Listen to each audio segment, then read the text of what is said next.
I'm Bailey Bates. Here are your headlines from Central Texas. Texas families have until March 17th to apply for the state school voucher program. Now new data shows 170,000 applications are already in. Our Juliana Jackson shows us the numbers across Central Texas. Let's look at the numbers in Central Texas for the school voucher program. Killeen ISD has 1,394 applications. Belton, 649. Waco, 615.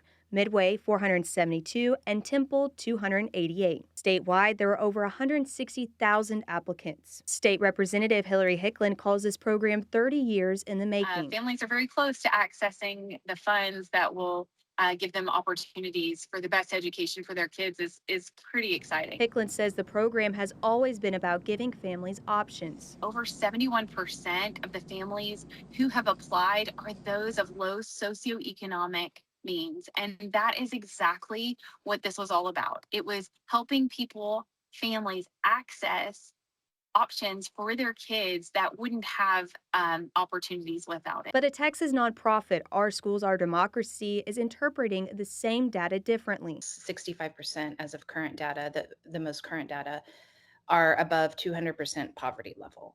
And a third are actually above 500% poverty level. The group also found that 76% of applicants were not enrolled in public schools to start. Most are already in private school, homeschooled, or just starting school for the first time. Students with disabilities make up just 11% of applicants. Private schools are statutorily allowed to discriminate against any student for any reason, including students with special needs, even if they're taking a $30,000 voucher. Hicklin encourages any family still considering it to apply before the door closes. A real victory for parents and families who need access to options.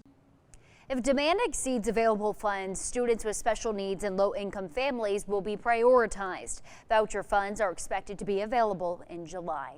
Meantime, as gas prices continue to climb, many Central Texas families may have a harder time affording everyday necessities. Our Adrienne Carbajal shows us a new resource in Waco for families in need of support. Just a small little token, of course, that they can have less of that load on them to have to worry about and free up that mental space to be able to focus on what they're supposed to be doing. With gas prices increasing, every penny adds up, putting an additional strain on families who are already struggling to keep up. That's where Family of Faith Worship Center in Waco is stepping up to help.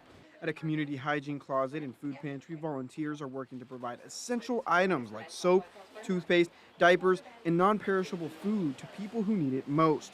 Organizers say they've seen an increase in families asking for help as transportation costs and grocery bills continue to climb. Families got a lot of expenses anyway, so if we can support them in a little way, cut some of those expenses down to get some things that they are going to purchase anyway and free up some of those funds so that they can use that for something more interesting, more fun, or more necessary than, some shampoo or some cleaning items for the house. Miguel Lujan Gonzalez says providing hygiene items does more than meet basic needs. It can also improve people's mental well-being. I can't imagine having to go to school and not feel like you are clean, you have warm clothes on your back, and feel good about the area that you are in, the space that you live in. That helps not just with the bills, but it also helps with your mental health, your mental state of being, and so hopefully it makes, they may be able to have a little bit of a brighter smile on their face. Organizers say community support and donations help keep the shelf stocked and allow them to continue serving families across the Waco area. The pantry says donations of hygiene products and non-perishable food are always welcome. Those are your headlines from Central Texas.